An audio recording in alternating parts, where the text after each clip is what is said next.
Closing costs vary by county and are different for buyers and sellers, but here's a quick breakdown for what can be included.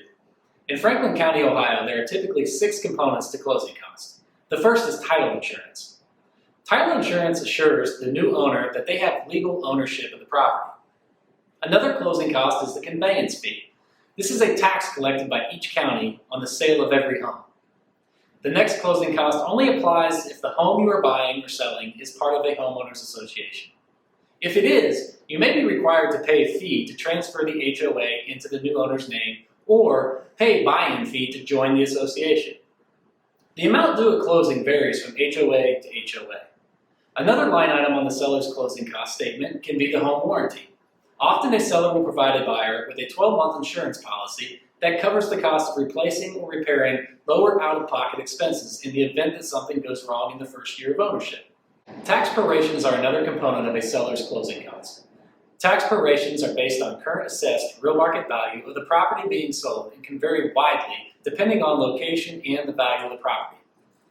The final component to a seller's closing cost is title processing fees.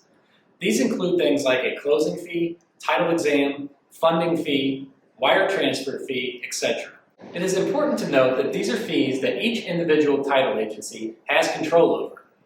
These fees can vary widely, so it pays to get a recommendation from your trusted real estate agent or lender. While it is your decision as to which title company to close with, your decision should be based on an excellent reputation for title work, service, fraud protection, and the cost.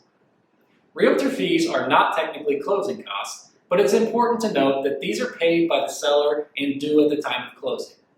They will appear as a separate line item on the closing statement, most commonly with half paid to the seller's brokerage and half paid to the buyer's brokerage. Working closely with a reputable lender and realtor can help ensure that you are not met with any unexpected costs at closing.